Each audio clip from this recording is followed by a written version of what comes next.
According to Einstein, the two postulates of special relativity are: 1. The laws of physics have the same form in all inertial frames. 2. The speed of light in vacuum, c, has the same value in all inertial frames. An inertial frame is a frame that does not accelerate. All the inertial reference frames therefore move at constant speed relative to each other. Accepting these two postulates has a series of consequences on our perception of time and space. Imagine, for example, an observer A who turns on a light bulb in the middle of a moving car as it passes at a non-negligible fraction of the speed of light in front of an observer B on the ground.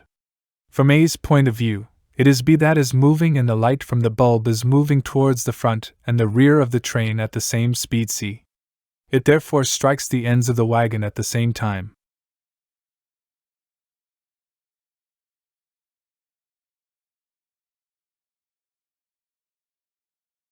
From the point of view of B, at rest on the ground, and if we accept the second postulate, it is the train which moves and the light of the bulb also moves towards the front and the rear of the train at the same speed c.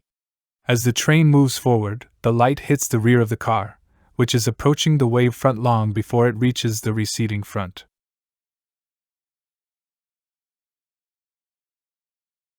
We conclude that what is simultaneous for A is not necessarily so for B. Observer A, at rest in the train, can use light to synchronize regularly spaced clocks on board his train. It suffices to send a light signal from the center towards the ends to trigger the other clocks which have been previously advanced according to the time taken by the light to reach them. From B's point of view, the light pulses also travel at the speed of light in its reference frame and therefore do not reach the clocks at the right time to synchronize them. For B, the synchronization procedure does not work. Again, what is simultaneous for A is not necessarily simultaneous for B.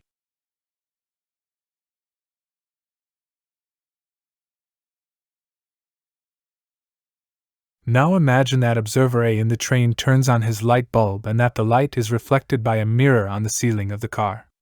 From his point of view, the light ray goes up and down vertically in a time that depends on the distance and the speed of light. As A is present at the beginning and the end of the observed phenomenon, we say that it measures the proper time. From B's point of view, the path of the light ray is diagonal because the train is moving forward. According to the second postulate, he also observes the same speed c for light. The time required is therefore longer because the distance to be covered is greater. For B, which is moving relative to the light bulb and the train, time is dilated and higher than proper time. The effect is even more apparent as the speed increases. The duration of a phenomenon is no longer an absolute value in special relativity. Let's imagine that our two observers are now trying to measure the length of the wagon. To do this, they measure the time the wagon passes in front of observer B. By multiplying this time by the relative speed, they can estimate the length of the wagon. Observer B and his clock are present at the beginning and at the end of the experiment. It therefore measures the proper time and arrives at a value smaller than A, which needs two clocks moving with respect to B to carry out its measurement. For B, which is in motion relative to the car, the length is thus contracted. Since A is at rest with respect to the measured length, we say that it measures the proper length. The predictions of special relativity seem counterintuitive. In some cases, they seem to lead to paradoxes. Imagine an observer A holding a ladder approaching at high speed a barn next to which an observer B is standing motionless. Let us further imagine that the ladder and the barn have the same proper length at rest. From A's point of view, the barn is contracted and the ladder will not be able to fully fit into the barn with both doors closed at the same time.